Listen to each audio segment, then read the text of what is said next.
Muy bien, muy buenas tardes, buenas noches al público que está participando en este magno evento. Gracias por su asistencia. Asimismo, quiero agradecer, antes de proseguir con cada una de las diapositivas, agradecer al miembro, a los organizadores de este evento internacional, 13º Congreso Internacional de Agronomía. Gracias una vez más. Nada más para asegurarme, si logran visualizarme, me logran apreciar a través de la cámara, a través de sus monitores. Sí, perfectamente. Correcto, muy bien. Entonces voy a dar inicio a la presentación. Sin embargo, por cuestiones de que no se me vaya a caer el internet o se ponga un poquito lento, voy a, voy a apagar en mi cámara. Correcto, muy bien, pues, gracias. Mi nombre es Edgar Omar Rueda Puente, profesor e investigador del Departamento de Agricultura de la Universidad de Sonora. Correcto, por ahí he tenido la oportunidad de colaborar con algunos colegas investigadores de diversas instituciones del centro, de Sudamérica y de otros países. Entonces, es un honor si es que por este medio nos estamos mirando. Bien, pues el tema, estamos hablando de una reconversión. ¿Qué tan importante, qué tan cauto, prudente es llevar a cabo una reconversión en el sector agropecuario? Pero para ello, bueno, con la finalidad de entender o de apreciar con mayor profundidad si merecemos o no merecemos una transformación en el campo agropecuario, vamos a abocarnos con algunos temas que voy a estar abordando. La definición del tema, un recordatorio de los sucesos importantes en materia agropecuaria, la pandemia y el contexto político internacional de los principales países productores de cultivos básicos y su impacto en los países de desarrollo. Esta parte es muy importante que la apreciemos. La plática va a estar dirigida con cultivos básicos, ¿ok? Recordemos que todas las naciones del mundo contemplan dentro de su alimentación cultivos bases, cultivos básicos. Entonces, hay prioridad, por supuesto, dentro de los cultivos agropecuarios, dentro de los cultivos agrícolas, y que van desde cultivos básicos, cultivos hortícolas, cultivos frutícolas. Entonces, los cultivos básicos juegan un papel sumamente importante. Una vez que ya esté abordando estos temas previos que acabo de comentar, pretendo que desarrollemos un análisis personal, posteriormente qué hacer para producir, para proteger y prosperar, las naciones, el antes y el ahora. Eh, Quiero comentar que represento, afortunadamente, así se me ha dado la oportunidad, a un grupo de profesores investigadores de diversas instituciones a nivel internacional. Estamos hablando de Europa, estamos hablando de África, estamos hablando de Asia también, de Sudamérica. Yo creo que hay investigadores bastante de importancia, de mucha importancia internacional que están contemplados dentro de este equipo de trabajo. Tenemos un proyecto ante la FAO, un proyecto mundial que está denominado como alimentar la mente para combatir el hambre.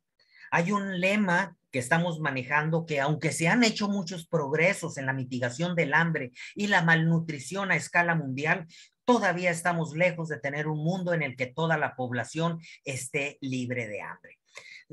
Lo sometimos en el 2019, hemos tenido algunas, quiero decir que este proyecto por ahí lo hemos trabajado varios años atrás. Ha habido algunas continuaciones. En el 2019 sometimos una continuación, sin embargo, con esta pandemia a principios del 2020, marzo de 2020, ya no obtuvimos un resultado, sobre todo porque las instancias de agricultura a nivel mundial y las instancias de índole sanitario, dirigieron su atención principalmente a la pandemia. Desafortunadamente y tristemente, ¿verdad? Hemos tenido algunas bajas de algunos colegas, compañeros, desde aquí y en conjunto, ¿verdad? Tomados de nuestras manos, simplemente ofrecemos nuestras palabras, que en paz descansen. Con un abrazo donde se encuentren, por supuesto, también a sus hermosas familias. El grupo de investigadores, les estoy hablando de estos 40 que lo conformamos, tenemos una premisa, y la premisa consiste en resolver problemas mundiales aunado a la generación del conocimiento. Hemos participado en algunas convocatorias a nivel internacional, por ejemplo, aquí en el 2014 al 2017 estuvimos participando en esta convocatoria del Reino Unido, donde pretendían o pretendieron premiar a quien resolviera un problema mundial. Quiero comentarles que es muy difícil en sí obtener resultados tangibles que de tal forma puedan resolver un problema mundial. Lo que pretendemos nosotros como equipo es acercarnos lo más posible a ofrecer alternativas de solución, principalmente a estos problemas que están catalogados como los principales problemas mundiales a nivel mundial. Estamos hablando de viajar, pero sin dañar el medio ambiente, prevenir la resistencia a antibióticos, asegurar el acceso a agua segura y limpia, y conseguir que haya alimentos nutritivos sostenibles. Una de las acciones, una de las actividades que desarrollamos o que abordamos principalmente este grupo consiste en la bioprospección.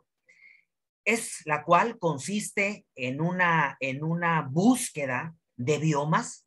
Cuando hablamos de biomas nos referimos a plantas, a microorganismos, a animales, a insectos, ¿correcto?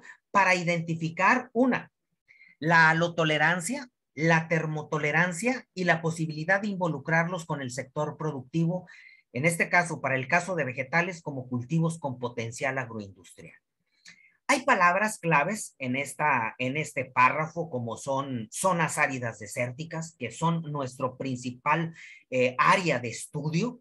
Los desiertos. En estos desiertos, una de las condiciones abióticas que prevalecen y que merman la productividad de los cultivos agrícolas es precisamente la salinidad. ¿Por qué? Bueno, pues es una condición natural que está sucediendo, que está prevaleciendo, y que cada vez las concentraciones de sales se están incrementando.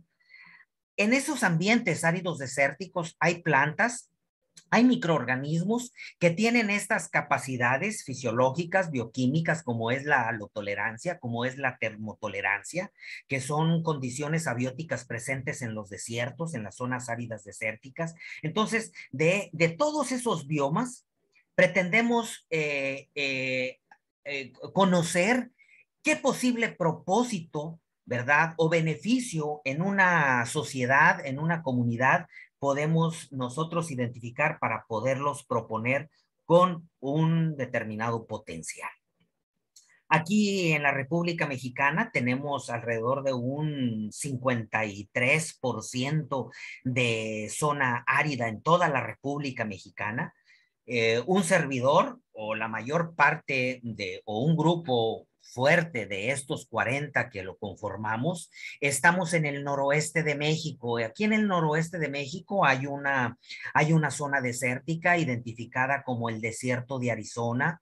Tiene varias sinonimias, desierto de Altar también, desierto de Sonora, ¿correcto? Entonces lo pueden encontrar ustedes ya sea en internet o en la literatura con esos nombres. Desierto de Altar, desierto de Arizona, desierto de Sonora.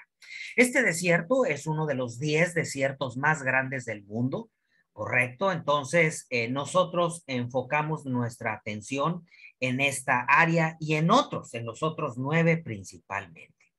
En la periferia o en el anillo periférico de ese desierto hay una zona árida, hay una zona semiárida, correcto, donde también hay comunidades, hay poblaciones humanas, correcto, con un alto potencial de Producto Interno Bruto.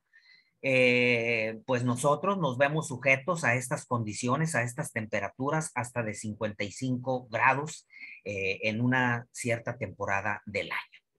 Una vista panorámica, ¿verdad? Para identificar cómo en el continente americano, pues lo que es el noroeste de México, lo que es la parte oeste de Estados Unidos. Tenemos una franja, un cordón en el Pacífico, lo que es la parte sur del continente americano y lo que es la parte también del continente americano en la parte sur acá en Sudamérica, lo cual pues nos invita a estar trabajando ampliamente con muchos colegas. Dirigiéndonos al tema que nos reúne, miren, cuando hablamos de reconversión, yo les pregunto, o yo les preguntaría si este término merece atención en los apartados de economía y de política agrícola. Correcto. La política, es importante indicar que la política agropecuaria es el conjunto de medidas e instrumentos que aplica el Estado en materia agropecuaria con el fin de lograr el desarrollo socioeconómico del campo. Esta política se puede dividir en agrícola, en pecuario, en acuícola, en forestal, en silvícola. ¿Ok? Muy importante. Bien, permítanme, por favor. Con esta diapositiva quiero mostrar que cuando hacemos una retrospectiva hacia nuestro pasado, surgen muchas preguntas como ¿cuál era la política agropecuaria que existía con nuestras culturas madres? ¿Qué aspectos veían en su entonces para definir por aquí nos vamos a regir? ¿Qué normas existían en la conquista, en la época del virreinato establecido, después de la independencia, en las leyes de reforma agropecuaria para cada una de nuestras naciones? ¿Ok? Cada país, aquí es importante indicar, ¿verdad? Que cada país tiene sus propios eventos y es sumamente importante que estos sean entendidos, pero sobre todo identificar sus causas de trasfondo principalmente. Cuando volteamos a ver la productividad en otros países, eh, permítanme comentar que si algo toman en cuenta estas naciones es su historia o también los diferentes eventos por los que ha pasado en particular algún sector productivo. Ellos, me refiero a esas naciones, no soslayan u omiten esos aspectos importantes. Eso es una parte fundamental que desafortunadamente, al menos aquí en la República Mexicana, no hemos aprendido a considerar. La pregunta es, con ustedes, compañeros de vecinos países del Centro y Sudamérica, ¿sucede lo mismo? ¿No creen ustedes que debiésemos también considerar nuestro pasado, los diferentes eventos históricos por los que ha pasado nuestras naciones, así como son considerados en esas naciones de alta productividad agropecuaria a nivel mundial? Con relación al análisis puntual de la repercusión de la economía y políticas agrícolas, la producción agropecuaria y la población rural han representado un papel importante dentro de la economía de nuestras naciones. Sin embargo, la proporción de participación del sector agropecuario ha sido cada vez más reducida a través del tiempo. La mayor parte de las tierras son de temporal en nuestras naciones, ¿sí? Y no generan el ingreso suficiente para la subsistencia de una familia campesina, el Tratado de Libre Comercio, a pesar del aparente éxito comercial, correcto, como son, por ejemplo, para el caso de nuestra República Mexicana, que es el libre comercio de América del Norte, permítanme decirles que el 53.5% de los agricultores mexicanos viven en pobreza extrema. Y de los 50 millones de pobres que hay en México, 30 millones viven en zonas rurales. Y ante tal situación, se necesitan definitivamente nuevas medidas de política para el campo mexicano. Surge una frase, surge un cuestionamiento. ¿Y los vecinos países de América Latina, Centro y Sur, cómo están en sus porcentajes de pobreza? Ante ello, la presente plática, bueno, pretende generar un análisis crítico y de diagnóstico no causal de la situación del sector agropecuario. Es posible que tengamos similitudes a algunos países de América Latina y por lo tanto podemos elaborar propuestas para mejorar dicho sector, ¿correcto? Entonces, sí, es muy importante. Una vez más, gracias a los organizadores de este magno evento por permitirme ofrecer esta plática de hacia dónde vamos, la reconversión de la agricultura. ¿O requiere una reconversión política? ¿Es necesaria esta para cada uno de nuestros países? Miren, dentro del contenido que había mostrado en una de las primeras diapositivas, la pandemia y el contexto político internacional de los principales países productores de cultivos básicos y su impacto en los países en desarrollo, me refiero al año pasado, 2020 y 2021, han ofrecido una magnífica oportunidad comercial de producción para incrementar nuestras superficies en cada una de las naciones de América Latina y así que repercutan en diversos aspectos en cada una de nuestras naciones. Pero es importante identificar cómo es que la pandemia está favoreciendo o está brindando una oportunidad, ¿correcto? Una oportunidad para que haya una reconversión. El año 2020 fue extremadamente complicado para todo el mundo. Fue extremadamente complicado para todo el mundo. Permítanme, por favor, porque tengo una falla técnica, ¿correcto? Y miren, para el año 2020 y 2021, según historiadores, se les ha denominado como los años o el año del cisne negro. Esta denominación del cisne negro es cuando puede haber un caso improbable y con impacto devastador, no solo para la economía, sino para la sociedad. Pero nos hemos percatado que en realidad el 2020 no se maneja en los medios de información como un caso improbable y con un impacto devastador. No. De hecho, todas esas discrepancias que son leídas en los medios de comunicación y escuchadas lo revelan como el año del rinoceronte negro, pues al parecer ya estaba previsto este fenómeno y precisamente con impactos devastadores en la economía y en la población humana. El COVID mostró una vez más lo vulnerable que es la humanidad, sobre todo ante eventos como es la pandemia, que no pueden ser advertidos de manera anticipada, pero también muestran la velocidad con la cual el ser humano se adapta y busca restablecer el orden y sentido de su entorno. El sector agroalimentario es un ejemplo de esta resiliencia frente a los eventos poco probables a nivel global. El mayor temor de algunos organismos internacionales era que la crisis originada por la pandemia repercutiera en el abasto de alimentos a nivel global. Sin embargo, las cadenas globales de alimentos han respondido de una manera tan ágil, tan decidida. Y esto no solamente merece nuestro aplauso, merece también nuestro reconocimiento hacia las mujeres, hacia los hombres que han hecho posible que haya abasto suficiente y oportuno de alimentos. En esta diapositiva muestro la superficie agrícola que se maneja a nivel mundial, ¿correcto? Por ejemplo, en la parte superior muestro cuánta superficie tenemos dirigida para la agricultura.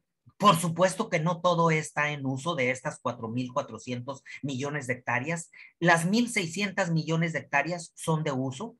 De esta se divide en dos, en temporal y riego. Estamos hablando que la de temporal está cercano a los 1.300 millones de hectáreas. En la riego estamos hablando de 300 millones de hectáreas. Estados Unidos y Asia son las regiones más extensas en superficie agropecuaria.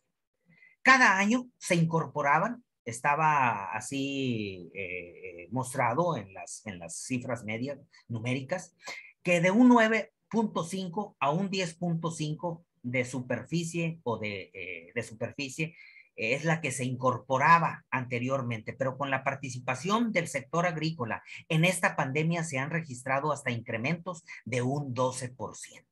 ¿Sí? Entonces, podemos percatarnos que esta pandemia, bueno, el sector agropecuario en materia de superficie nos hemos visto favorecidos como para ponernos en acción, pero tenemos que considerar otros aspectos que están en nuestros costados.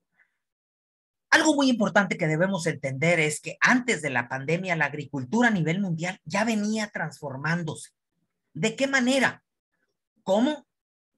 Ok, déjenme paso a la siguiente diapositiva. Un término que debemos considerar en la presente plática es la de reconversión, la cual es un proceso de modernización o de transformación de un sector empresarial con el fin de mejorar su rendimiento o de adaptarlos a la demanda del mercado.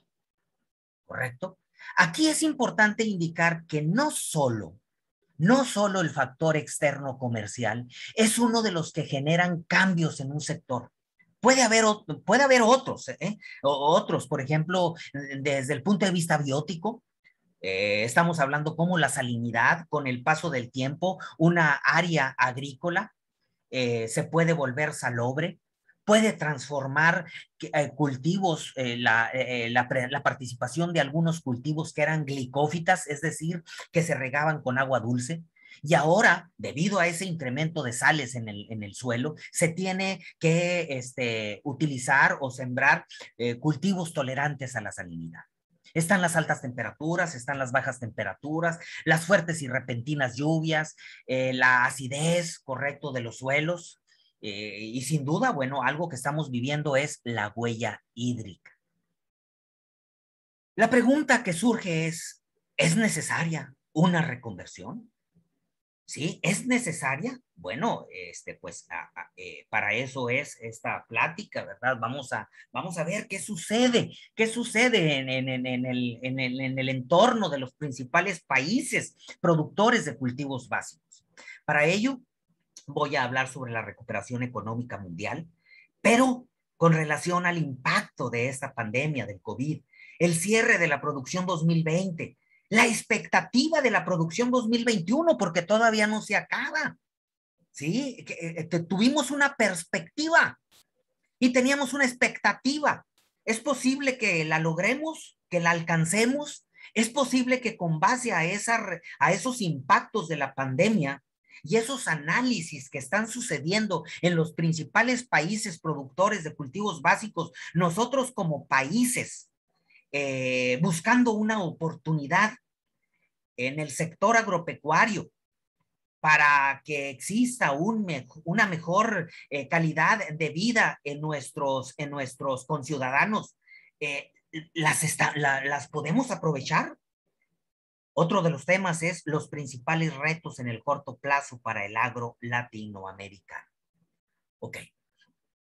Bien, les comento, ¿verdad? Se abordarán temas de interés como la recuperación económica mundial y de nuestro país, principalmente enfocándome a estos 4 países. Tenemos que estar conscientes que estos 4 países son los que rigen el mercado, la producción a nivel mundial de cultivos básicos.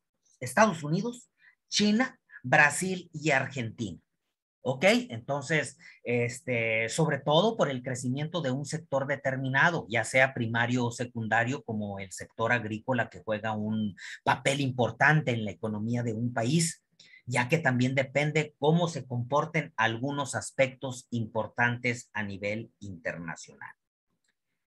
Bueno, hay una colega que es la doctora Celina Mesquida, es una experta en estos temas también de mercados internacionales, y con ella amablemente también nos apoyamos para ofrecer estas pláticas a diversos productores de diversos países.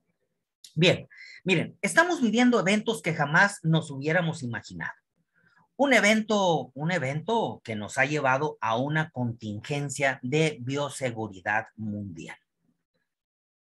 No quiero pasar desapercibido esta distinción y me refiero al Premio Nobel en Química, a estas 2 mujeres por haber detectado, identificado, creado esa técnica denominada como CRISPR-Cas9, la cual consiste, es un sistema complejo inmunitario que tienen las bacterias y las protege contra los virus. Este sistema complejo inmunitario que tienen estos microorganismos es una inmunidad adquirida o adaptativa, ¿verdad? Que han adquirido con el paso del tiempo estos microorganismos, me refiero a las bacterias, ¿correcto? Y que en esa adaptación graban o recuerdan las secuencias de ADN, en este caso de los patógenos como son los virus, de ataques anteriores. Luego, una vez que graban el ADN de esos patógenos que atacan a estos microorganismos, a las bacterias, cortan su ADN en caso de una nueva infección. Entonces, esta técnica, si bien es cierto, quiero hacer un recordatorio. El año pasado, cuando la Organización Mundial de la Salud y diversas empresas, instancias que se dedican a la producción de vacunas, estábamos teniendo un problema de inmunidad, correcto, para la producción de anticuerpos. El sistema convencional de inmunización no estaba surtiendo efectos. Por lo tanto, estas empresas tuvieron que acudir a esta técnica de CRISPR-9. ¿Sí? Entonces, es la forma, es el principio de cómo se están utilizando las actuales vacunas. Esta técnica en realidad, permítanme comentarles que va a jugar un papel muy importante desde ya en el proceso de mejoramiento genético en plantas y animales. Entonces, muchas cosas van a ir cambiando desde el punto de vista de la biotecnología. ¿Qué sucede con la economía mundial? Miren, en esta diapositiva podemos apreciar cómo este evento sanitario que vivimos, pues las economías de los países han ido a la baja. Correcto, en esta imagen del lado derecho vemos cómo definitivamente en el 2020, en el primer trimestre, se desfondan, se vienen hacia abajo nuestras economías. ¿Ok? Entonces, desde mediados del año pasado, ya se estaba pronosticando cómo la economía a nivel mundial iba a ser afectada.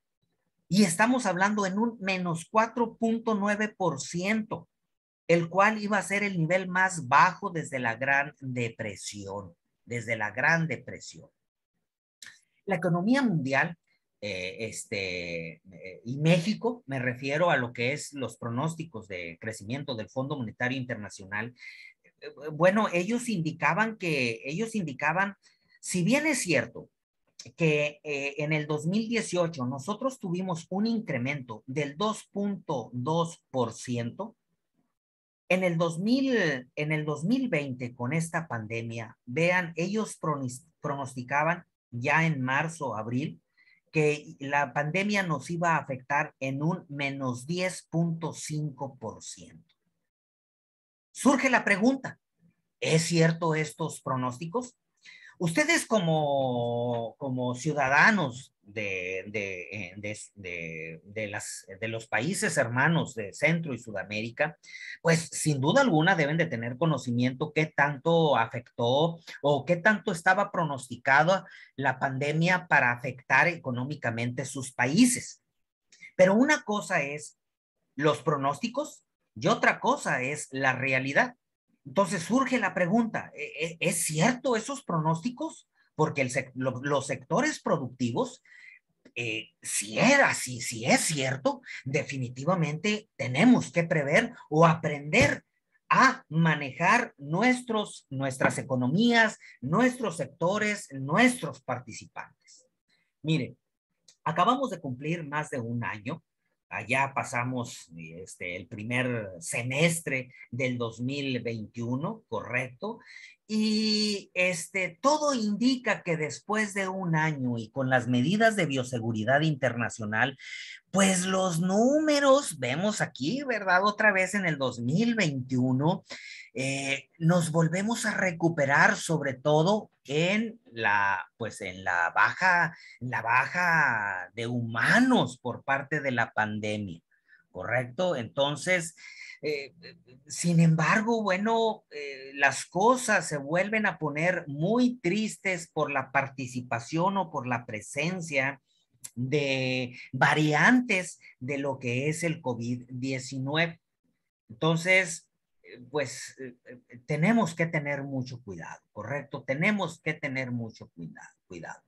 Al principio de la presentación indicaba que uno de los temas es qué está pasando con Estados Unidos, con estos países, ¿correcto? Estados Unidos, China, Brasil y Argentina.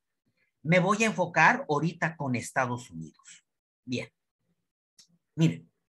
En esta diapositiva podemos apreciar que en Estados Unidos los números actuales coinciden con el mes de octubre, correcto, con el mes de octubre del año pasado.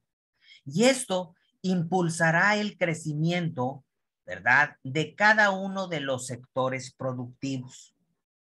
De cada uno de los sectores productivos. Sin duda, todos esperamos que se termine esta pandemia, pues el distanciamiento social ha generado un desbalance en cada uno de los sectores.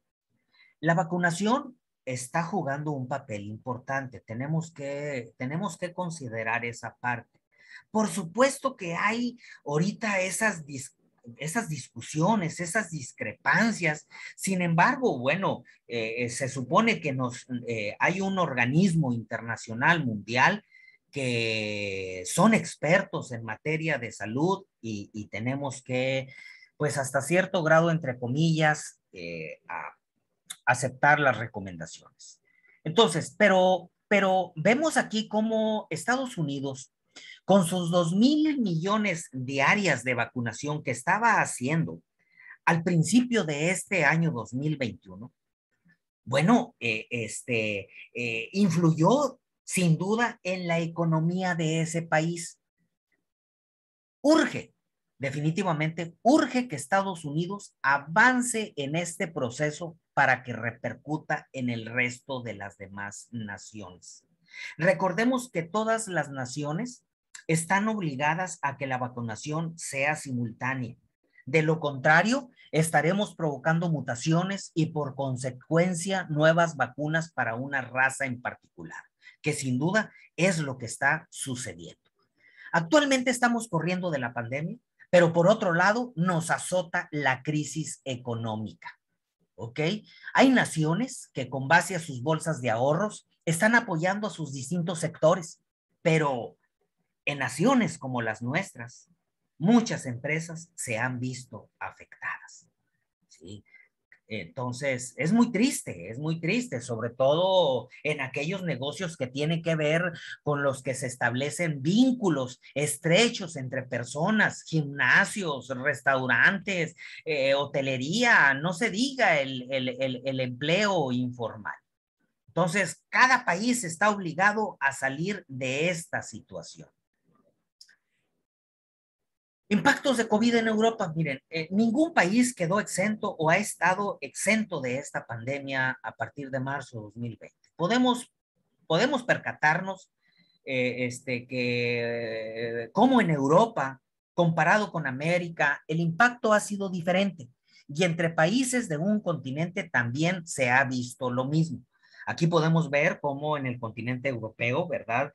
Tienen diferente color, considerando, aquí como lo muestro en mi mouse, en mi señalador, como los porcentajes de pandemia presente difieren de una región o de países a otros países. Bien. En Latinoamérica, pues como les comento, no fue la excepción. Todos los países nos vimos afectados, principalmente en la economía. Aquí en Argentina, ¿verdad? Bueno, en Argentina se vieron afectados hasta un menos 12.3%, Perú en un menos 12%, Ecuador en un menos 11%, México en un menos 10%. Considero que Chile fue uno de los países menos afectados con un menos 6.3%.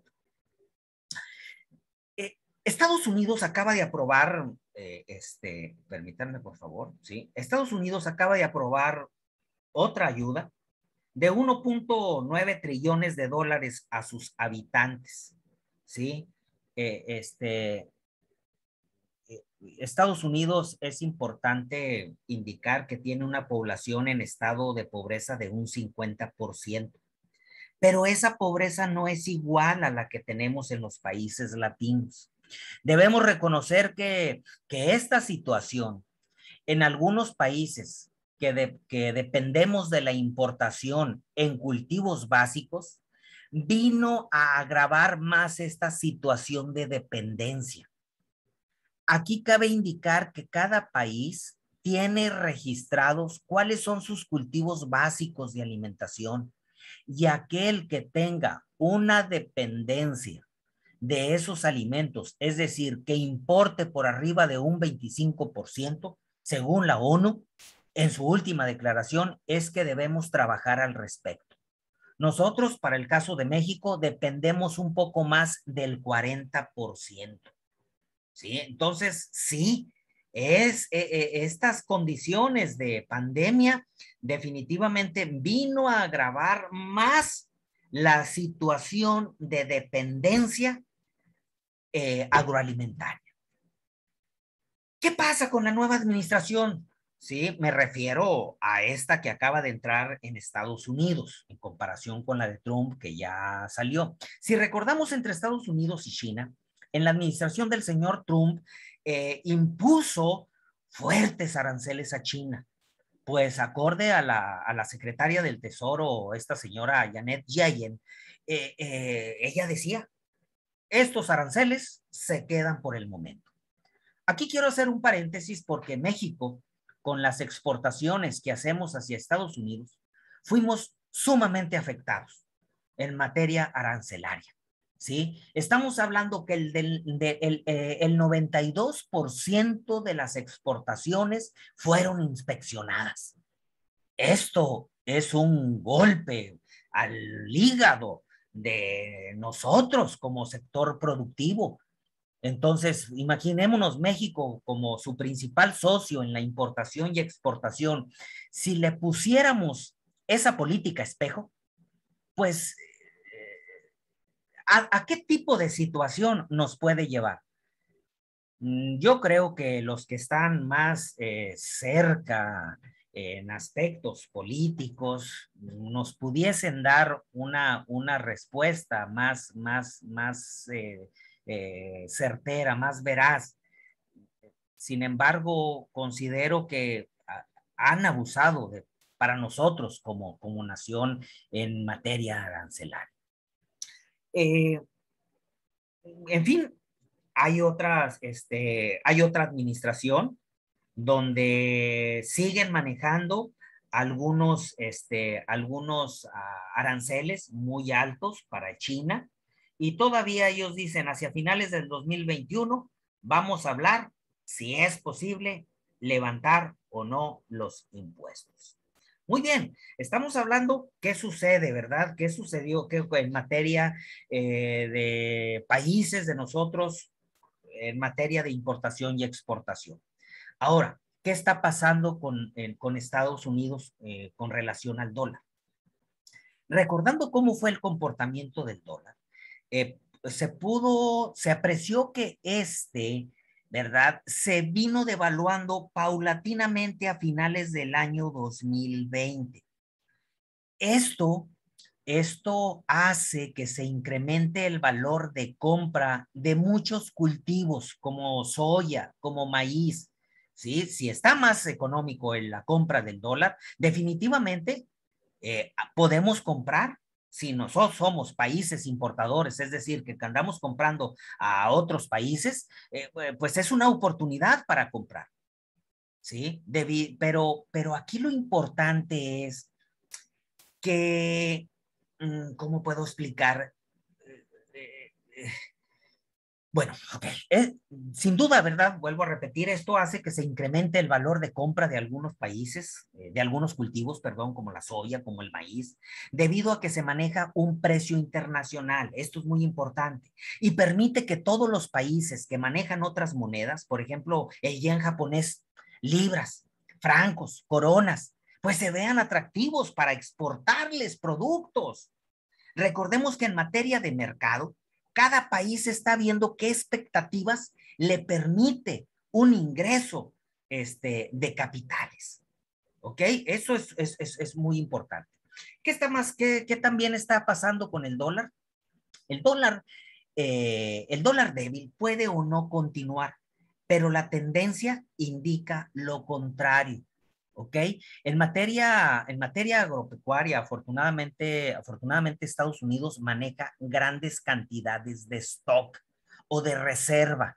Me refiero a materia prima, me refiero a que ellos tienen grandes almacenes de maíz, de soya, de trigo, y eso lo fortalece como nación y les permite realizar, fíjense, les permite realizar exportaciones a otros países.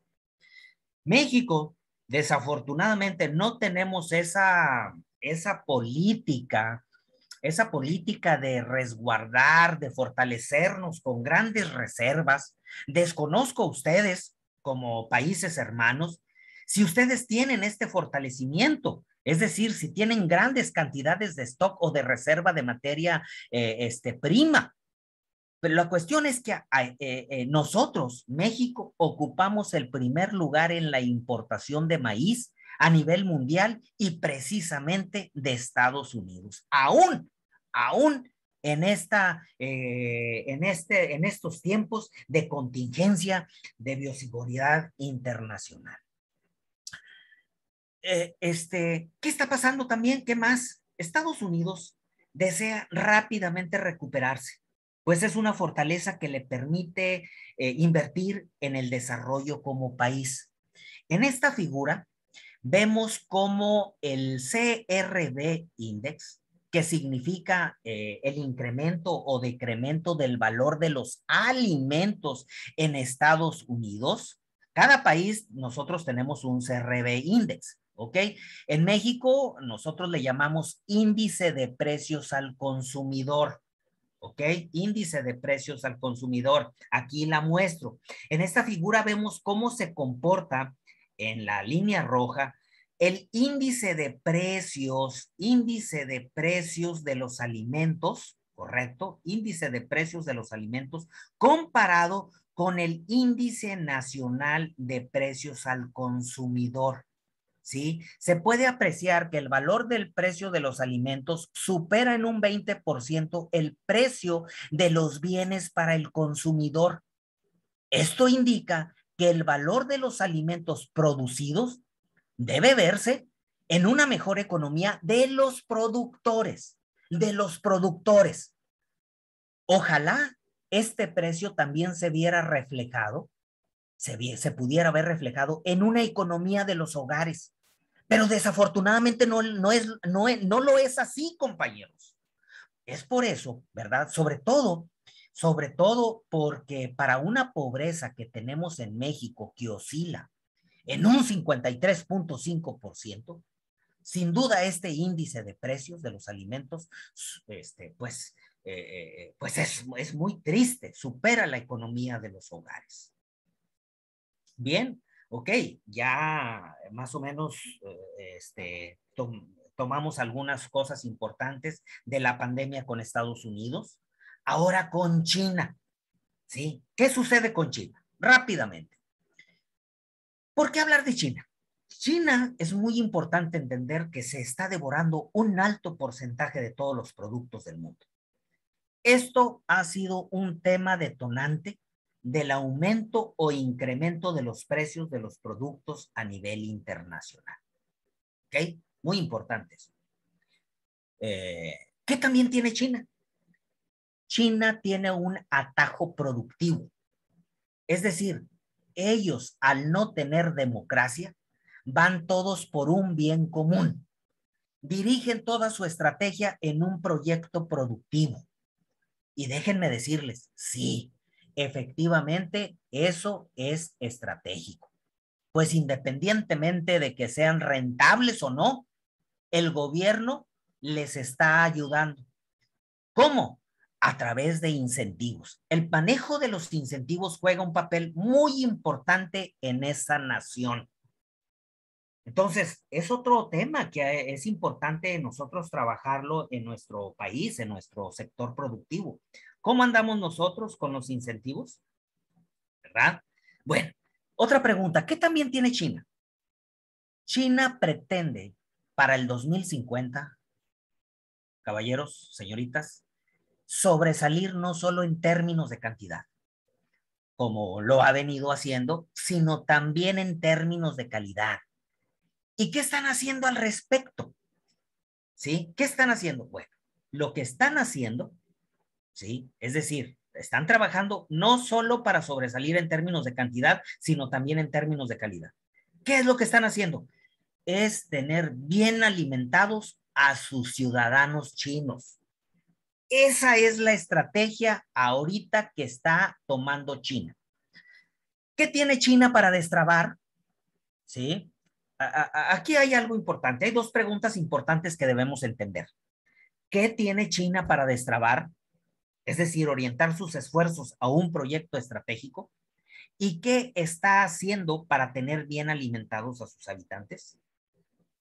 Bueno, para ello, ¿verdad? Es bueno considerar que el mundo tiene 6.8 billones de habitantes, quitando los habitantes de China. ¿Ok? Y todos nosotros, fuera de China, estamos hablando que si nos repartiéramos la tierra, el suelo, nos tocaría alrededor de 2 hectáreas de tierra. Pero como toda no es tierra arable, tierra que pueda ser utilizada para la producción de alimentos, porque tiene algunas inconsistencias, pues nada más nos toca el 0.26% que es tierra arable, cada uno de nosotros. China, en su país, tiene 1.3 billones de habitantes. Si ellos se repartieran su territorio, les tocaría de 0.8 hectáreas de tierra, pero 0.1 de tierra arable, ¿sí? Entonces, esta proporción es una proporción de habitantes bastante significativas, ¿sí? Entonces, eso es muy importante nosotros comprenderlo, que China debe buscar a otros países para alimentarse. Y los principales productos que va precisamente a solicitar o que va a demandar de otros países son soya, es maíz y trigo principalmente. Y cada vez, déjenme decirles, va a necesitar más producciones. Estas importaciones es muy importante que nosotros la veamos como una oportunidad para nuestros países que buscamos una oportunidad en las exportaciones. ¿Sí? Muy importante. ¿Qué cultivos agrícolas produce China? Miren, China produce mucho maíz. Es el segundo lugar a nivel mundial productor de maíz después de Estados Unidos. Estamos hablando que China produce 260 millones de toneladas y ellos se consumen 278 millones de toneladas. Entonces, es definitivamente esa diferencia de importación que ellos hacen es una oportunidad. ¿Y quiénes son los que están tomando esa oportunidad? Sin duda, Argentina y Brasil. Son los principales países que están exportando o llevándoles este tipo de alimentos a China. La pregunta es, ¿nosotros no podemos? ¿Mm? Ahora, desafortunadamente, China, algo que tiene a diferencia de otros países, es que no es un país transparente en sus necesidades. ¿Sí? Me refiero con sus necesidades con los países de donde importa, o al menos así lo hace ver a nivel internacional. ¿Ok? Esa falta de transparencia permite que los demás países pues siempre estén con ese dedo, ¿verdad? Con ese dedo meñique, rascándose el cráneo, ¿verdad? Y preguntándose, ¿y ahora qué querrá China? ¿Cuánto va a necesitar de producto China? ¿Cuándo no va a necesitar? Bueno, esa es ese es uno de los detalles negativos que tiene China. La pregunta es, ¿y por qué esa apreciación en ese concepto se le tiene a este país? Como un país que en algunas ocasiones ha caído en conflictos de mercado con muchos países, eh, China no quiere exponerse a que los países que le venden puedan unirse e incrementar el precio de venta. Fíjense, fíjense cómo esas estrategias, esos comportamientos lo fortalecen como nación, lo fortalecen como nación a tal grado que tenga que él imponer un precio. Por supuesto que hay un precio internacional, ¿sí? Hay un precio internacional que se maneja, pero hace también que no se le vayan a encaramar algunos países. Y es una estrategia protegiendo su economía. Entonces, aquí vemos cómo tiene conflicto con Estados Unidos, no quiere exponerse y es una estrategia protegiendo su economía. Muy bien. Algo muy importante que también China tiene es que produce mucho etanol. Al ser el segundo lugar en producción de maíz, también permite extraer del maíz grandes cantidades de etanol, ¿sí? Entonces, este es otro punto muy importante que China maneja en su economía. Y esta situación, bueno, sin duda alguna ha provocado que en tiempos actuales, pues, desafortunadamente China ha estado importando mucho, ¿verdad? Sabemos que es un fuerte productor, pero también es un fuerte importador, ¿ok? Muy importante. ¿Qué cultivos agrícolas produce China? Bueno, China en el 2013, estamos hablando que China en el 2013 importaba 5 millones de toneladas de maíz. Actualmente importa 22 millones de toneladas de Estados Unidos y 4 millones de toneladas de Ucrania principalmente. ¿Qué más tiene China? ¿Qué más tiene China? Miren, si yo soy un productor de huevo, me sale más económico importar ¿sí? Importar en lugar de comprársela al productor chino. Aquí vemos cómo, por ejemplo, el costo de producción de maíz y ponerlo en el mercado de Dalian en China cuesta $437 la tonelada. Ah, pero el precio del maíz importado desde Estados Unidos y puesto en un puerto chino, miren, vale $300 la tonelada. Entonces, esto significa que tengo un margen de $137 por tonelada. Esta situación ha provocado que China baje sus producciones de maíz, ¿correcto? ¿Por qué? Porque pues es lógico, económicamente le conviene más importar que producir. Pero, pero hay una pregunta. O sea, China no nada más está poniendo, no, China no nada más está diciendo, productores chinos, va a salir más caro producir aquí en nuestro territorio que importar. No, o sea, algo estaba o está ocurriendo en China sin darlo a conocer al mundo. La pregunta es, ¿qué estaba sucediendo? ¿O qué está sucediendo para que China importe grandes cantidades? Bueno, déjenme decirles que China tuvo una peste porcino que inició en el 2015 y se agravó en el 2016 y 2017. Los cerdos de traspatio, estamos hablando que tenía el 92% en estas condiciones. Así producía China en estas condiciones. Fue un foco de infección significativo. No tenían un control de calidad en su producción, ¿sí? Y cuando arribó esa enfermedad, permítanme comentarles algo. Implementó un programa de erradicación de producción de cerdo a nivel de traspatio. Y ahorita ellos están produciendo su producción porcícola en estas condiciones. Son unos laboratorios, jóvenes señoritas.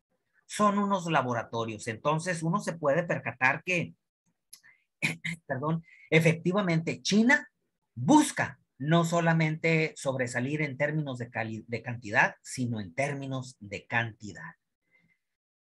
Entonces, la implementación de esa producción estabulada en comparación de la producción de traspatio, pues algo que vino a favorecer a los países que le exportan o le venden productos básicos es que esas grandes producciones de puerco en condiciones de laboratorio vino a demandar una dieta diferente, ¿sí? Principalmente a base de harina de soya o pasta de maíz. Algo muy importante, recordemos que el sistema político de China, ¿verdad? Al no haber democracia, permite que lo que se proponga lo ejecute. Bien, eso es muy importante. Entonces, aquí podemos apreciar cómo la producción de China o bajo las condiciones en que éste se encuentra, puede ser una oportunidad para nuestro sector agropecuario en nuestras naciones. Ok, me, me gustaría profundizar un poquito más estos temas de lo que está sucediendo con Estados Unidos y la pandemia, China con la pandemia, ¿verdad? Pero el tiempo no lo amerita. Entonces, aquí rápidamente quiero comentarles en esta diapositiva que tenía también contemplado qué es lo que está sucediendo en América Latina con relación a la soya. Y lo había abordado o lo quería abordar en tres partes, en un primer trimestre del 2020, en un segundo trimestre, en un tercer trimestre, principalmente en estos dos países que son son los dos principales o es la principal región mundial de producción de soya, ¿ok? Y que por consecuencia son los competidores muy fuertes con Estados Unidos en América Latina. Vuelvo a comentar, ¿verdad? Son como región el primer lugar a nivel mundial en la producción de soya. Actualmente presentan problemas climatológicos que repercuten en atrasos de siembra. Sí, ahorita están teniendo serios problemas con cuestiones de sus siembras, porque el clima no ha sido tan favorecedor, entonces han tenido que atrasar sus siembras. Cuando hablamos de soya, estamos hablando, ¿verdad? Que esta se muele y el 78% se produce harina y un 18% se produce aceite. Entonces, los precios en la actualidad son altos. India es un importador fuerte de aceite de Estados Unidos, pero China es un fuerte importador de aceite, principalmente de Brasil y de Argentina. Eh, bueno, ok, rápidamente hay otras consideraciones que tenemos que tomar en cuenta cuando hablamos de una reconversión agropecuaria. Yo los invito a que leamos esta obra escrita, denominada o intitulada como La silenciosa conquista china, ¿correcto? Sin duda alguna nos vamos, al darle lectura, nos vamos a ir dando cuenta cómo poco a poco China se va haciendo parte de los recursos que producimos. Y eso es bueno porque hay ganancias, hay más fuentes de trabajo, hay incremento en las economías y que aunque se lea triste, pero déjenme decirles que se resuelven problemas a corto plazo en algunas de nuestras naciones. Y un ejemplo lo vemos, ¿verdad? Pues todo lo que se escribe en este libro. Ojalá y lo podamos leer. ¿Cómo andamos de tiempo, señorita? Nada más para si podemos todavía continuar. Sí, estimado Edgar, puede continuar. Correcto, muy bien. Entonces, hay otras cosas que tenemos que evaluar. Para una reconversión necesitamos evaluar otros aspectos. Sí, es cierto.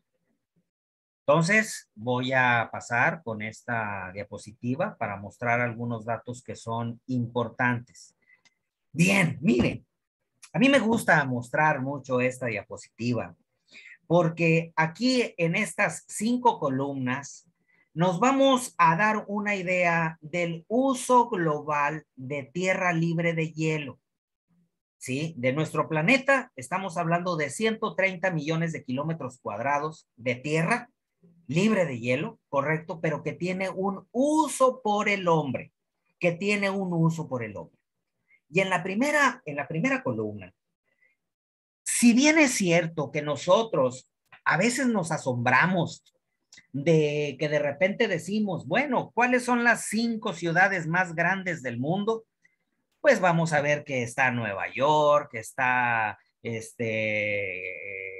una ciudad allá en China, en la India, en la República Mexicana, en fin. Pero nos vamos a percatar que, que todo lo que se refiere a ciudades, a pueblos, a carreteras, bien, no superamos el 1%. Vean, el 1%. Estamos hablando de las ciudades grandes, carreteras, escuelas, en fin, 1%. Cuando ya vemos porcentajes significativos, estamos viendo cómo el sector agrícola, principalmente, ¿verdad? El agrícola, lo vamos a dividir en 2 secciones, aquellas que son irrigadas y las que no son irrigadas. Y en conjunto estamos hablando de un 12 a un 14% de esas 130 millones de kilómetros cuadrados. Bien, en esta superficie es donde nosotros dirigimos nuestras labores, ¿verdad? Para producir alimentos. Pero hay otro sector muy importante, es el sector pecuario. Es todo lo relacionado con la ganadería. Y este sector ganadero, estamos hablando que demanda hasta un 37% de superficie. Algo muy curioso que ocurre es que, por ejemplo, ese 37% está dividido en un 2% que es pastoreo intensivo, ¿correcto? Ahí vamos a ver, pues, el ganado bovino, caprino, ovino, principalmente, que son los rumiantes. Tenemos un 16% que son las sabanas y matorrales. Y tenemos también un 19% que es pastoreo extensivo. ¿Sí? Los mismos que vemos acá en el intensivo, acá en el extensivo también vemos el mismo tipo de ganadería. Pero estamos hablando que entre estos dos sectores, el agrícola y el pecuario, pues casi en un 100%, en un 100, 110%, lo supera el pecuario al agrícola. Bien, hasta ahí vamos bien porque nos estamos percatando dentro de la producción agroalimentaria en agrícola y pecuaria, cuánto se dirige en superficie. Estamos hablando también de plantaciones, lo que son los forestales, plantaciones forestales. Estamos hablando de hasta un 23%, un 2% que son plantaciones forestales y un 20% es el bosque gestionado y que es utilizado para madera y otros usos. Pero tenemos otros ecosistemas donde no participa o tiene un uso mínimo antropogénico el ser humano. Estamos hablando de un 7%, de un 31%. También tenemos un 9% de bosque intacto y también pues lo que son otras tierras como desiertos, dunas y playas principalmente. De esta forma está distribuido las áreas, ¿verdad? Que son o pueden ser utilizadas por el ser humano. Voy a pasar a otra diapositiva porque me interesa, ¿verdad? Me interesa explicar algo muy interesante. Miren, nos vamos a centrar sobre la superficie que se dirige al sector pecuario. Estamos hablando de un 37%, un 2% de pastoreo intensivo, 19% pastoreo extensivo y sabanas 16%. Bien, fíjense, 37%. Pues resulta que de ese 37% que se dirige a la ganadería, el 86% de la ingesta animal, fíjense, el 86% de todos esos animales que se desarrollan bajo estas condiciones, intensivo, extensivo y sabanas, el 86% de la ingesta se compone de insumos que no son de consumo humano. Me refiero a forrajes. Esto significa que estos forrajes que se producen para este sector deben de ser producidos en estas condiciones de riego principalmente.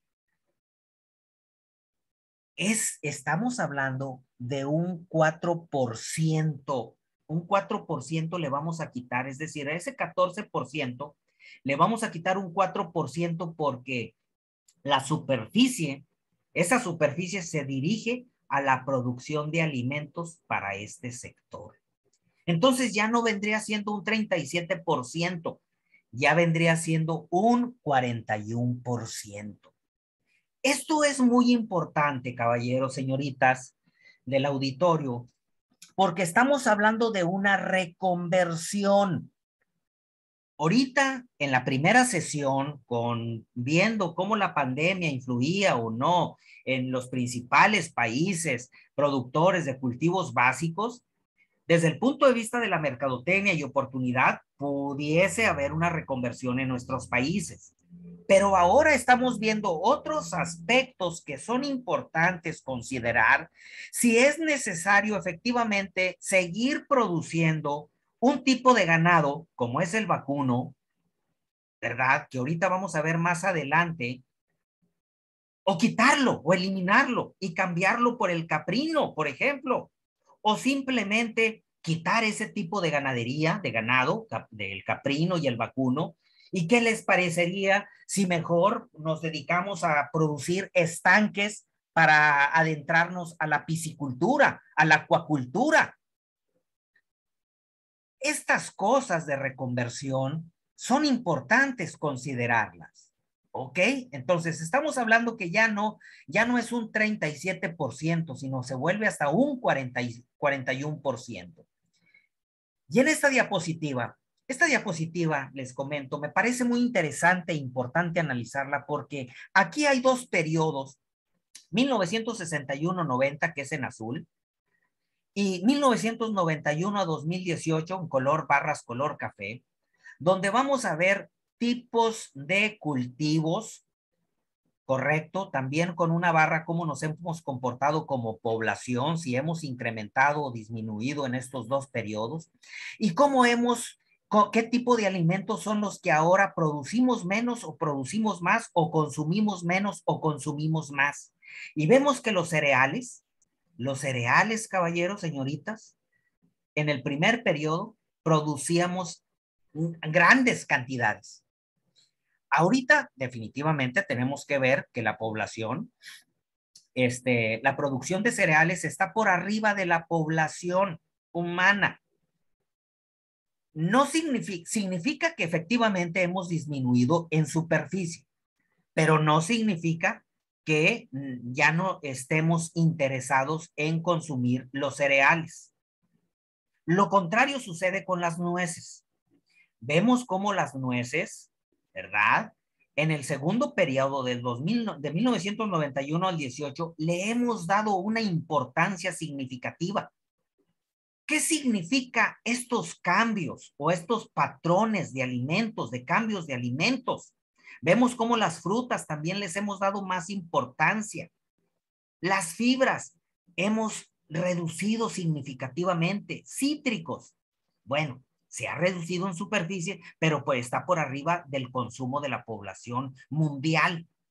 Legumbres, vemos que también va al incremento. Raíces y tubérculos, vean que en el primer periodo, pues no abastecíamos a la población, pero ahora estamos ahí a la par de la población.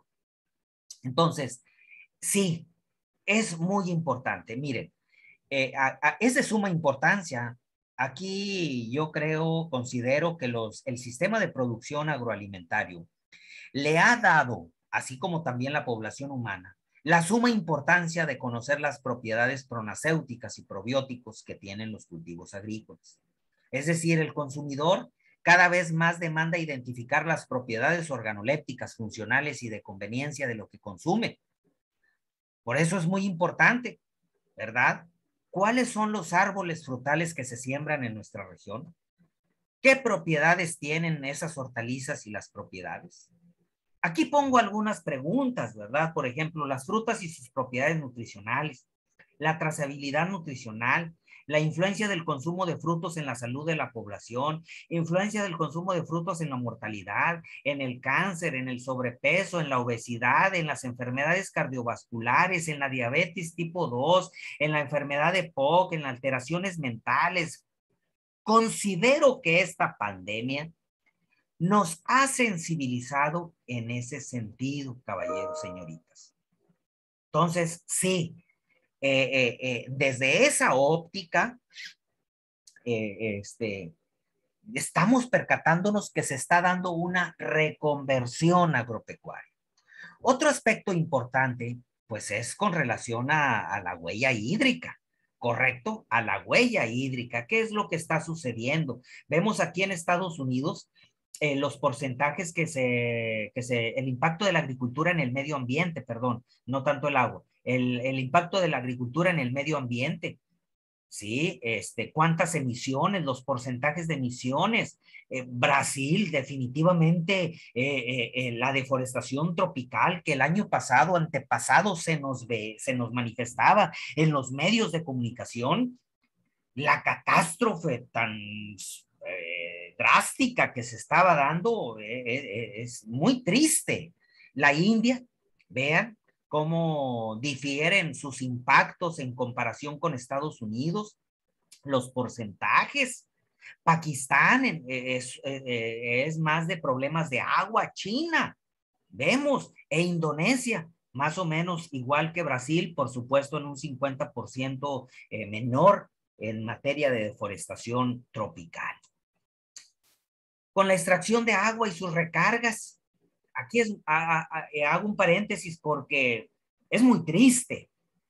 que ver a nuestras escuelas de agricultura, no solamente nada más en la República Mexicana, me ha tocado ver cómo algunas escuelas de agronomía, de agricultura, que están en países hermanos de Centro y Sudamérica, todavía dejamos regando, inundando esos jardines. Entonces, yo creo que también ahí estamos teniendo una falla de educación, de cultura, de comportamiento con relación a estos recursos ya no tan renovables. Bueno, rápidamente, ¿verdad? Lo del agua, creo que estamos un poquito más sensibles. Vean aquí también, me voy a meter un poquito más aquí con la ganadería, como para producir, estamos hablando leche, ¿sí? 1,000 litros de agua se requiere para 1 litro de leche. Entonces, estas cantidades de agua tienen que ser analizadas por cada uno de nuestros gobiernos para decidir si continuamos o no produciendo leche de ganado vacuno. Correcto, 1,000 litros de agua para producir 1 litro de leche. 4,500 litros de agua para producir 1 kilogramo de carne. 1,200 litros de agua para producir leche también. 1,440 litros de agua para producir 1 kilogramo de carne. Entonces, estos aspectos son muy importantes. Lo mismo sucede con los cultivos. ¿Cuáles cultivos son los que demandan más agua? ¿Cuáles son los cultivos que no demandan mucha agua? Otra gráfica muy importante que desde el punto de vista pecuario es importante analizarla. Vemos aquí los rangos de conversión alimenticia en diferentes especies de animales. Es decir, cuando hablamos de conversión alimenticia, es decir, significa cuánto alimento le das a un animal para que lo produzca en carne, en proteína animal. Y vemos que el ganado vacuno, correcto, necesitas hasta 9 kilogramos de forraje para producir 1 kilogramo de carne de proteína. 3,5 de forraje necesitas para 1 litro de leche. En borrego, ¿sí? Hasta 6 kilogramos de carne, digo de forraje, para producir 1 kilogramo de carne de borrego. Vean el cerdo, vean los pollos, las proporciones tienden a ser casi 1:1. Es decir, 1 kilogramo de alimento por 1 kilogramo de carne. Esa conversión alimenticia es un factor primordial para decidir si puede haber o no reconversión en el sector agropecuario en una o varias regiones de nuestro país. Ahorita vamos a hablar sobre cómo la parte acuícola, ¿verdad? Está jugando un papel importante también para desplazar lo que son estos sistemas intensivos. Muy bien, continuamos. Otra diapositiva. Vean aquí, igual, dos periodos, 1961 a 1990 en azul, 1991 a 2018 en café, pero son lo que es carne de cerdo, ave, huevo, leche, carne de vacuna, carne ovino, carne caprino y también con la población. Y vemos que la carne vacuna, sabemos muy bien las consecuencias, o mejor dicho, los sistemas de producción de carne vacuna no han sido tan sustentables, ya repercutido en la salud de los seres humanos. Se considera que, aunado a la pandemia, pues cuidando la salud, hemos disminuido el consumo de carne. Con relación a la leche, bueno, ahí nos mantenemos igual con el huevo, nos mantenemos, somos muy buenos para el consumo de huevo. Carne de ave, somos muy buenos para el consumo de ave. Se ha disminuido, pero eso no significa que hemos dejado de consumir. La carne de cerdo no significa tampoco que sea mala la carne de cerdo, no. Recordamos que, por ejemplo, China tuvo una peste porcina y eso ha repercutido para que no haya suficientes cabezas de cerdo. No tanto de que no haya suficiente consumo de carne de cerdo. Vean la carne de cabra. La carne de cabra está teniendo por arriba de algunos animales una aceptación, ¿verdad? Bastante positiva.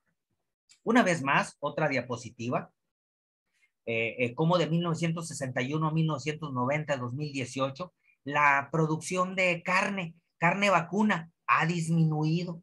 Eso habla de que posiblemente los sistemas de producción no sean tan sustentables y ya no sea tan consumida esa carne. Vemos la carne de ave va hacia arriba, la carne de cerdo se mantiene en esos porcentajes, carne de cabra también. Entonces, estos valores son muy importantes, ¿verdad? Tomarlos en cuenta. Eh, con relación a las especies marinas, pues vemos que son más eficientes. Vemos la relación uno a uno y esto explica por qué la humanidad ha privilegiado el cultivo. En 1950 estamos hablando que el consumo prácticamente eran productos del mar, pero a partir del 2000, la acuacultura, es decir, la producción de animales, de peces, ha sido con agua dulce. Entonces, cada vez está ganando más terreno a tal grado que ahora abarca hasta un 47% del consumo de carne marina hasta el 2016. Bueno, vemos también las plantaciones forestales. Se pretende que para el 2050, aquí estoy señalando 2050, las plantaciones forestales sean hasta en un 75%. Sí, vemos cómo en los bosques y selvas la participación del ser humano con plantaciones forestales no supera el 5%. Entonces, va a haber una reconversión, debe de haberla, debe de haberla. La agricultura protegida también está jugando un papel muy importante en cada una de nuestras naciones. Retos del sistema agroalimentario a nivel mundial. Hay una pregunta, ¿tenemos que producir más? Porque cada vez hay más población, habemos más humanos, pero ¿debe de haber más producción de alimentos? ¿Qué tipo de alimentos? Aquí en esta diapositiva veo como 1964 al 66, del 97 al 99, en el 2030, lo que es un pronóstico, ¿verdad? ¿Cómo se va a comportar los tipos de alimentos? El arroz, el trigo y otros cereales se siguen manteniendo en esos mismos rangos. Por ejemplo, estamos hablando que las leguminosas, bueno, ahí está reduciendo, algunos otros están ganando terreno, ¿verdad? Frutales. Les decía, surge la pregunta, ¿es importante producir más alimentos? Cuando se hace un balance de la producción mundial de alimentos, hasta hoy el problema no es problema de disponibilidad de alimentos, sino de accesibilidad. Es importante que hay países, indicar que hay países con foco rojo de alimentos, pero no es un problema de disposición, sino de accesibilidad. Vemos aquí, por ejemplo, ¿verdad? Que del 100% que se produce en el campo, todavía llegamos del 100%, ¿verdad? A nivel de campo llegamos a tener pérdidas de un menos 6%. En el manejo y almacenaje también un menos 6%. En el procesamiento, un menos 1%.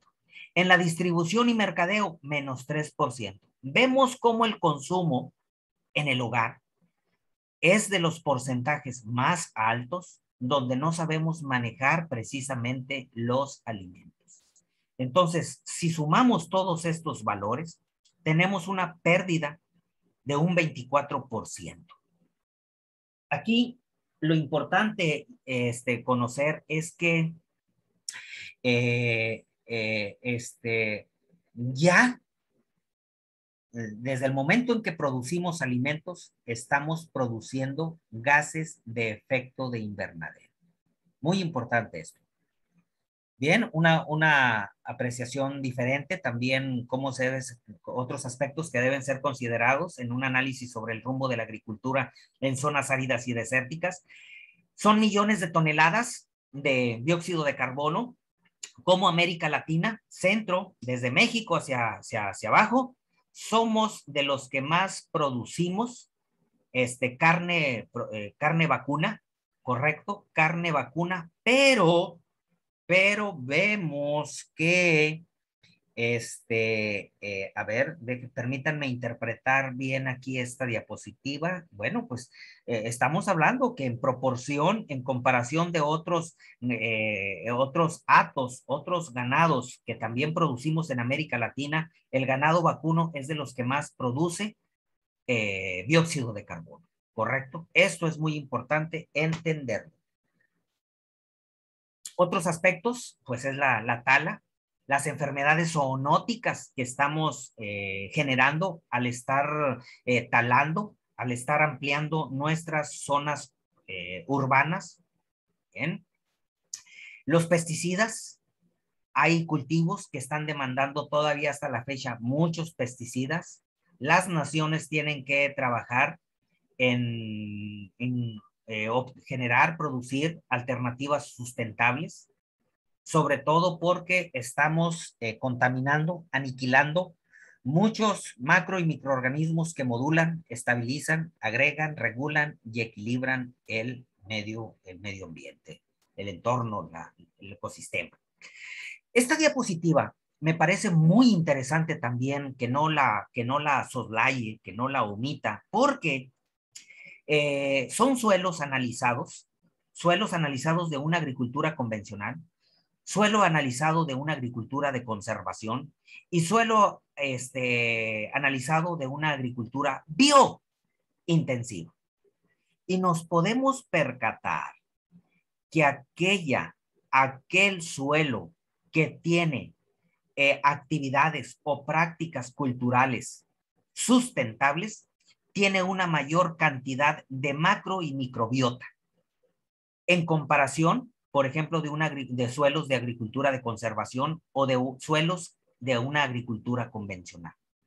De hecho, permítanme comentarles que en unos 10 años, no más allá, así como hay empresas que se dedican a asegurar vehículos, empresas que se dedican a asegurar casas, también hay empresas que se van a dedicar a asegurar los suelos agrícolas. Es decir, tú como productor, si vienes a pedirme un financiamiento, voy a ver qué tan sustentable manejas tu suelo y de esa manera, con base a esos análisis, decirte, no sabes manejar tu suelo, no te puedo dar el 100% de financiamiento. Tienes que aprender, tienes que educarte, tienes que instruir.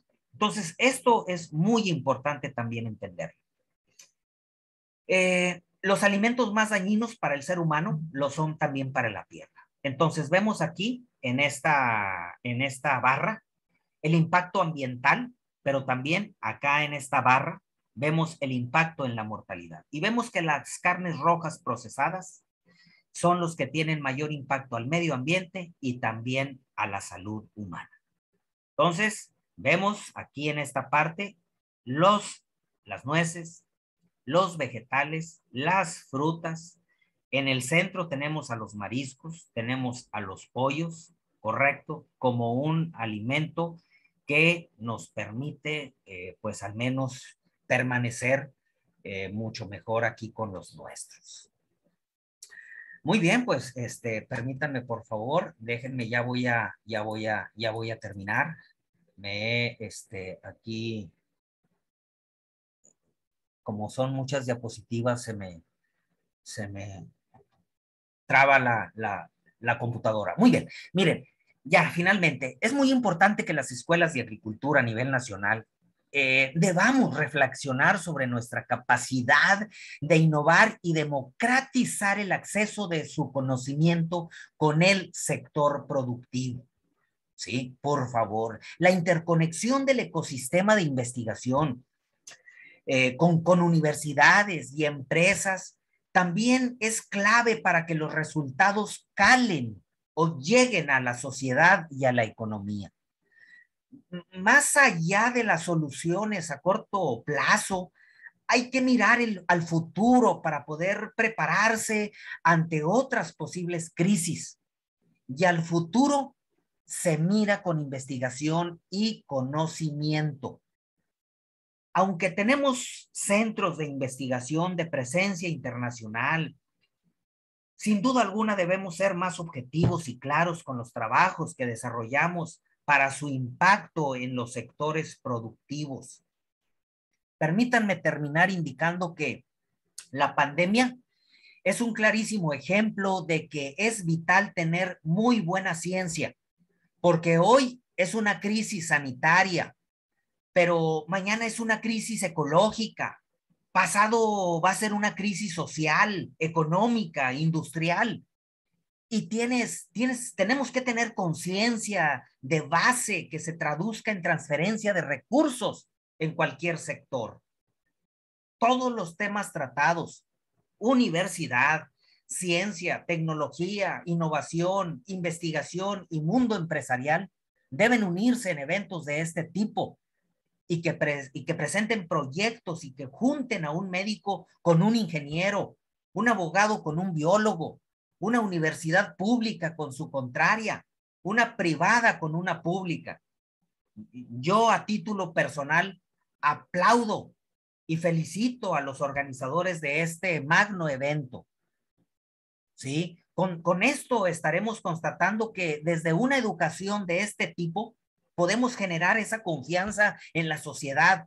Tenemos capacidad para movilizar a gente con talento, dispuesta a invertir su tiempo y su creatividad, y podemos hacer que sucedan cosas tan maravillosas como como este evento. Esto es el ecosistema. Cuando hay un propósito común, el interés de la sociedad está por encima del interés individual. Caballeros, señoritas, gremio agropecuario, me dio mucho gusto. Ojalá y tengamos la oportunidad en otro evento magno, no solamente de una conferencia, sino adentrarnos hasta un curso taller, correcto, un curso taller para explicar todas estas cuestiones con relación a una reconversión agropecuaria.